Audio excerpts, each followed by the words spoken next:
படிக்க வேண்டியதை படிக்காமல் தெரிந்து கொள்ள வேண்டியதை தெரிந்து கொள்ளாமலேயே இபாதத்து செய்கிறார்கள். பள்ளிக்குள் போய் அல்லாஹ் அக்பர் என்று தக்பீர் கட்டும் பொழுது ரசூலுல்லாஹி ஸல்லல்லாஹு அலைஹி வஸல்லம் அவர்கள் சொன்னார்கள், நீங்கள் அல்லாஹ்வை பார்க்காவிட்டாலும் அல்லாஹ் உங்களை பார்த்துக் கொண்டிருக்கிறான் என நினைத்து தொழுங்கள் என்றார்கள். அல்லாஹ்வை குறித்து தெரிந்தால் அல்லவா உள்ளத்தில் அந்த நினைப்பு வரும். அல்லாஹ்வை குறித்து தெரிந்தால் அல்லவா உள்ளத்தில் நினைப்பு வரும். அல்லாஹ்வை குறித்து சொல்லுகிற பொழுது உள்ளத்தில் பயம் வரும். ஆனால் அவுலியாக்குடைய பயத்தை பெயரை சொன்னால் இன்றைக்கு மக்கள் நடுங்குகிறார்கள். அப்துல் காதர் ஜீலானி கத்தஸல்லாஹு சிர்ரத்துல் அஸீஸ் கிஸின் ஒரு நாலஞ்சு அடைமொழியை போட்டு சொன்னால் உறங்குகிற மனிதன் எழுந்து அமர்கிறான். காரணம், அவுலியாவுக்கு நமக்கு ஏதாவது சபிச்சிருவாரோ, அவுலியா ஏதாவது நமக்கு தீங்கிழைத்திருவாரோ. அல்லாஹ் மேல் வைக்க வேண்டிய சமுதாயம். யா அய்யுஹல்லதீன ஈமான் கொண்டவர்களே, ஈமான் கொண்டவர்கள் யார் தெரியுமா?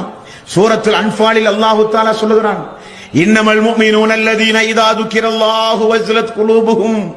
ஈமான் கொண்டவர்கள் யார் என்றால் அல்லாஹ்வுடைய பெயரை கேட்டாலே உள்ளமெல்லாம் நடுநடுங்குமே, அவர்கள் ஈமான் கொண்டவர்கள் என்று அல்லாஹ் சொல்லுகிறான்.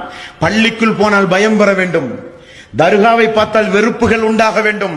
தர்காவில் பயப்படுறான், பள்ளிக்குள்ள போய் சாதாரணமா போய் நிற்கிறான் மனுஷன். என்ன காரணம்? அல்லாஹ்வை பற்றி தெரியாது, அல்லாஹ்வுடைய வல்லமை தெரியாது. இனி இதெல்லாம் முஜாஹிதுடைய கூட்டம், வஹாபிகளுடைய கூட்டம், ஜாக்கினுடைய கூட்டம்.